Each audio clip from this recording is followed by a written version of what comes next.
Hi, so I wanted to make a video on a parent perspective of taking my daughter to the recent The Voice audition in Los Angeles on Sunday, July 26th. I just wanted to give parents, I've seen a lot of videos on YouTube with the actual talents view on the audition. I just wanted to give my perspective as a parent with a minor going to one of these open call auditions, be it The Voice or American Idol. We had a 2 o'clock call time on Sunday. It was at the Los Angeles Convention Center, which is really jammed up right now. There's Special Olympics. There was quite a few events happening.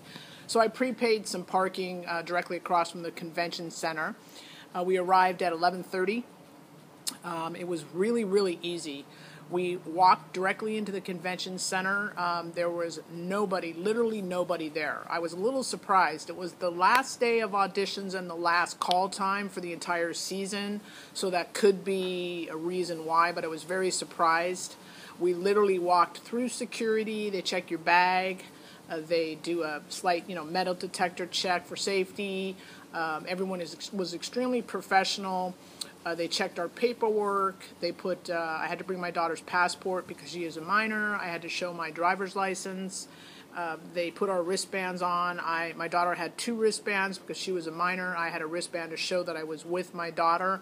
Very friendly staff from The Voice or working for the show that checked us through. We really went through 3 different checkpoints, and then we were brought into the very large holding room before they actually section you off into the groups of 10, which is how you audition. If you've watched any of these YouTube videos, a lot of this is going to be redundant, but I haven't seen any from a parent's perspective. So we were in the holding area, and there was literally only about 30 of us in this huge room. There was water, and there was things to eat, and the staff was very good at keeping us updated. We actually got into that holding room. It only took us about 10 minutes from the time we got into the convention center to go through security. They checked our paperwork and to get pretty much put into holding. So at this time, it was only about 12 o'clock. Now, the staff was very good at coming out and keeping us updated. They said, we believe that the APs, or associate producers, I believe they call them, are the people that will actually listen to this first round of auditions. They're at lunch. I know that there was one young man there that had been there for the 7 a.m. call time. There were 2 call times. They had a 7 a.m. choice or a 2 p.m. choice, which is, I believe, the way it is in each city, and they auditioned for 2 days in each city.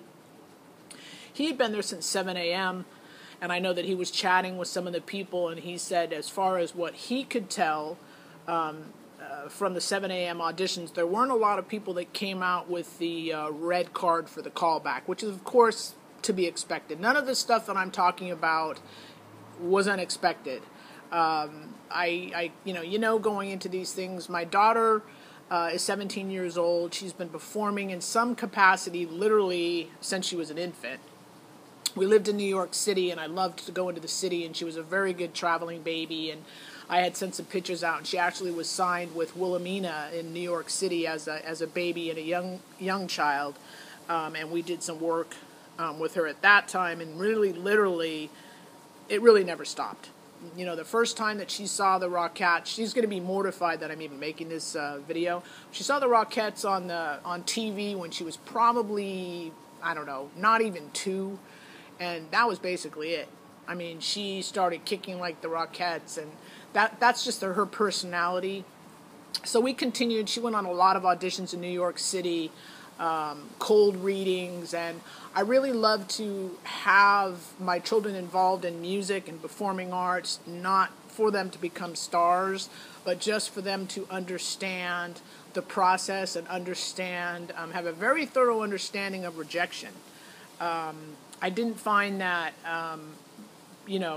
sports was really giving a lot of kids that, because there was a lot of kids in sports and everybody was getting on the team and everybody was getting a trophy, and we just happened to be a music family. I've been, in and around the music industry all of my life, probably 40 years of watching live events, live concerts, music. I know a lot of people in the industry. have a thorough understanding of how difficult it is to get into the industry. A lot of time it's just right place, right time. Some of my favorite all-time vocalists, 90% of the people on this YouTube video probably have never heard of. But anyway, that's kind of off track. Let's get back to the voice audition. So a lot of... there was a few minors in our group. One young man, he was 17, and his mother had traveled from Catalina, which we live in Huntington Beach, so our drive was about 45 minutes to LA. One reason I'm making this video I've watched a lot of videos where I see that minors, their parents or guardians are really traveling long distances for these auditions, and in very cold, like Chicago, Buffalo. I've watched one video where the little girl said, yeah, we left at 3 o'clock in the morning to get to the Javits Center. It was, 20 degrees outside. We had to wait outside for 2 hours, and then, it's more of a 5 to 6 hour process normally for these auditions, at least from what I can see on YouTube. And I'm just going to say, as a parent, if you have a minor, unless it's very convenient for you to do, I would strongly suggest doing a video submission. The way that The Voice casts, and probably Idol at this point, we watched probably the first 6 to 7 seasons of Idol, and really, quite frankly, my daughter and her peers don't watch these shows. They are all looking at artists and finding music on YouTube and like completely other media or areas than watching these talent shows. So that being said, I had asked her, several weeks ago, did she want it? Yeah, she said, I'll try. She goes, I'll give it a shot. She's done multiple auditions for both acting and vocals. She's done a lot of work. She's sang on stage in front of, literally thousands of people. She is a very strong public speaker. She's involved in programs in school, both very nationally renowned performing arts program that's audition only, also Model United Nations. She's traveled for that. She's traveled to Europe. I mean, she's very well-traveled, well-versed, very confident, not a first-time audition level child. And I know there were people in our group of 10, I'd say probably 3 of those children or minors had either never been on an audition or very, very, very inexperienced as far as that whole process goes. But anyway, so back to the voice audition. My daughter had selected 2 songs, one Bruno Mars and one Adele. And understanding in this process, I've noticed on the YouTube videos that a lot of these seems to be younger talent are saying, yeah, I got to sing my whole piece or my whole song or my whole piece. Well, you have to expect that you're going to get about 30 seconds or less at these auditions. You're not going to be singing an entire song. They say a bridge and a chorus, but in the particular group of 10 that we were in, I timed out each vocalist. And with the exception of one girl that they were taking notes or they were doing something on their laptops, they let her sing a little bit over, and she certainly was not one of the better vocalists in this particular group of 10, and then they just kind of stopped her, and I think she went for about 45 seconds, but really it's less than 30 seconds. Now, I think listening to somebody sing, everybody can sing. I can sing. Do I sing well? Do I sing at a level where I would go on auditions and want to pursue that or get up in front of 10,000 people and sing? Absolutely not. But everybody can sing. I think it's very easy to determine in less than 30 seconds whether somebody can sing well or not. Meaning, what's the tone of their voice? Are they flat? Are they pitchy? Are they in key? Do they remember their lyric? That is something that I definitely think you could determine in less than 30 seconds. Once we waited about, let me see, 12 o'clock. It was less, I'd say 45 minutes in the large holding area. Then they came back in and said, okay, they're back from lunch. We're going to count you off in groups of 10. Parents will be sitting in the back of the room if you're with the minor. And that's what they did. They brought us out into a hallway. I believe there's about 5 or 6 rooms with associates in each room, which is what we expected. I expected to have one. There were actually 2 in our room, but one seemed to be just, like working on a laptop. I wasn't quite sure what she was doing. So they did bring us in. My daughter made a last-minute song. She switched her song in the morning. When we were in the kitchen, I was having a cup of coffee. She had planned to do either a piece from a Bruno Mars song or Adele. And yeah, she's actually strong enough to sing Adele. Most people aren't going to take that on, but she can actually pull it off. But she said, well, I think I'm going to switch to Florence and the Machine, My Boy Builds Coffins. And she sang the bridge and the chorus that she was going to sing. And at 17 years old, I've never been one, you're going to do this, or you're going to do that, my children have, found their own way within the performing arts. My son is not a singer, but he's an actor and also has been going through auditions and that whole process. And I do that really for confidence building and their understanding of how the real world works. She said, well, what do you think? If I am asked an opinion by my 17-year-old teenage daughter, I will give her my opinion. I said, that's a cool song. I mean, I like Florence and the Machine. I said, that's not a good song for this particular audition, because that little 25 seconds or 30 seconds that you're going to get, I don't know who you are with that song. Now, Dog Days by Florence, which I know my daughter has actually sung at, she does a lot of gigs with their peers and friends and clubs and different venues.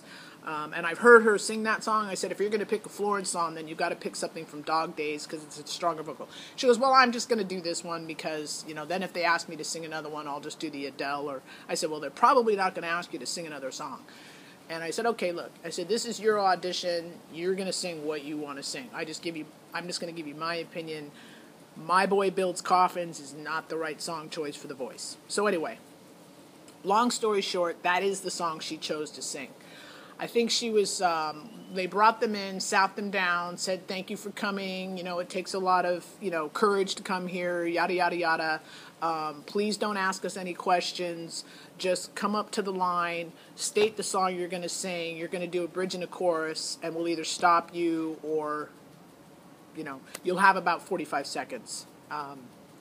So that the kids started to come up. I'd have to say there was one girl there who was probably mid-20s, and I know she had been talking to us prior to going in, and this was actually her 4th audition for The Voice, and she had gotten through to callbacks, which this is the initial open call. If they if you fit I believe it's a category, genre, gender, they can't have 60 Sawyers who won last year or 25 R&B singers and 5 country or 40 rock guys. I mean, they have to have a big mix of. That's just the way that the show is cast. That's how it's going to go. And she said that this girl had said, well, yeah, this is my 4th audition, plus I've auditioned for Idol 6 times. I made it through to callbacks the last 3 times I auditioned for The Voice. But when I went to the callbacks, they stopped me there. I didn't get any further than that. They said because of nerves. So she was very honest about that. So she was in there. So I'd have to say out of the 10, and I'm just being honest, listening, watching, there was 3, including my daughter and the girl that got called back, and one other very, very talented gentleman, probably in his 30s. He was a gospel blues singer. I mean, I have to say, the 30 seconds that he'd be somebody that I'd actually go to a show. If he was playing at a club, I would go and watch one of his shows. My daughter and then the other girl, believe it or not, chose another Florence and the Machine song, which was Dog Days, which was the song that I told my daughter in the morning, if you're going to do Florence, do Dog Days, because you're going to, it's just a better vocal to show in that, small period of time what you sound like and who you are. And she did a good job on it. She seemed nervous to me, and this is the girl that had already been called back a few times. She definitely wasn't as confident as some of the other